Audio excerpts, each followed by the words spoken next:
It's the Daily Dog. Hey everybody, welcome back to the Daily Doug. Thanks for being here today. So today I'm back over at the piano and the church, and I wanted to take a few minutes to try to dispel a rumor and a myth that many of us have heard for decades. And that myth is that happy music is in major keys and sad music is in minor keys. How many of us have heard this? Right? I think that this sort of explanation is provided to us like when we're young or kids, when we're just coming into our musical maturity and we're trying to differentiate and understand the difference in the types of sounds that we're hearing. And so teachers will say, this is a major triad, and that sounds happy in relation to its parallel minor triad that sounds sad in comparison, right? But does that mean that just because a song is in a minor key means that it is inherently sadder than if it was in a major key? I think that's completely false. The key, the type of key that we're in my mind, plays not much of a bearing into how the song comes across emotionally. And I want to show you two specific examples that highlight this, okay? So I am going to put my headphones on and we're going to listen to a couple of selections. This is going to be fun, trust me. Let's see, first up is a song by Eric Clapton. This is called River of Tears. And this is a live recording from his 2001 tour.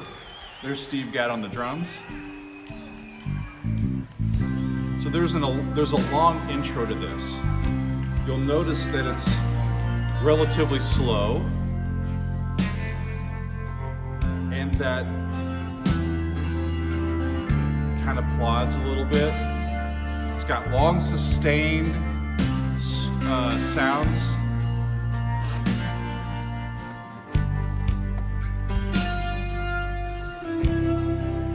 And Clapton just makes his guitar cry in this. So what key is it in? C major. And it sounds so sad. He calls it River of Tears and he puts it in C major. You know? It's a wonderful song too. If you guys haven't heard, this is my favorite version of this song, this live recording. Goes to 4.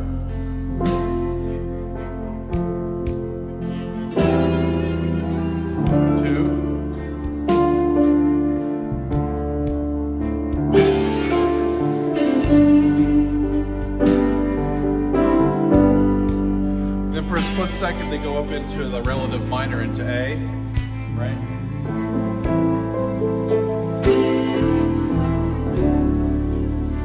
The 5 of 5, D major chord.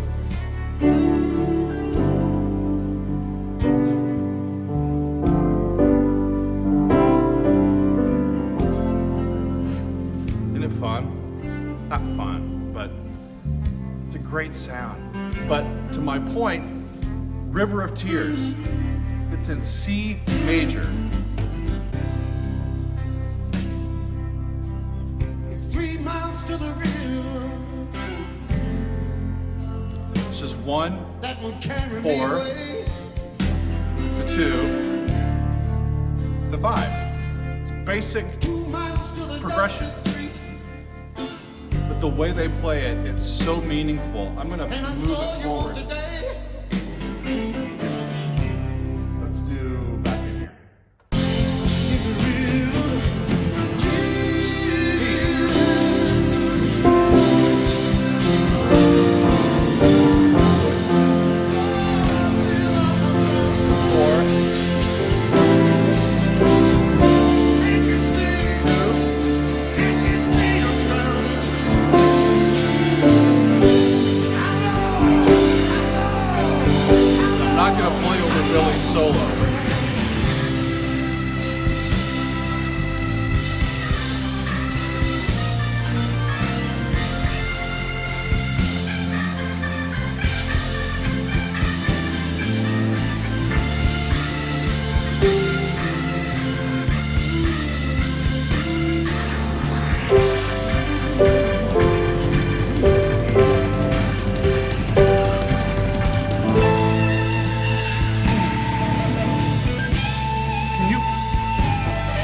imagine being in the crowd and Nathan East hits that low C, just a little A, right?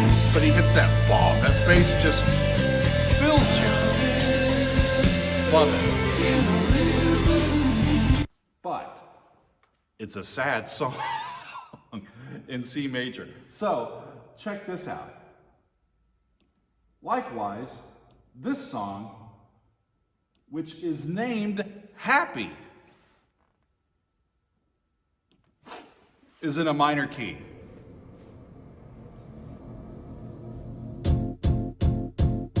It might seem crazy what I'm about to say. I would dance, but I have white boy moves, and I don't want to be flagged on YouTube for offensive behavior. Can take a break. F minor. Hot air balloon that could go to space. Yeah. A flat, With the air, like I don't care, baby, by the way. right? And the chorus is Because I'm happy. a major chord, a major chord, a minor chord, and a major chord. I'm happy. Come along if you feel like happiness is the truth. Because I'm happy. Come along if you know what happiness is to you. Right? Because I'm happy. Come along if you feel like that's what you want to do.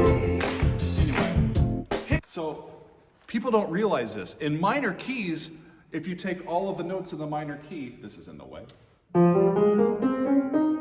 you have more major chords in a minor key than you do in a major key, right? And so what Pharrell has done is, in this really cool hook of a chorus, is he's done, it's flat 6 major 7 to flat 7 to minor 5, 7, and then he does a Picardy third. He goes to a 1 chord, but he goes to F major for a split second. So he's got a major chord, a major chord, a minor 5 to a major 1 in that hook of a chorus. But the song is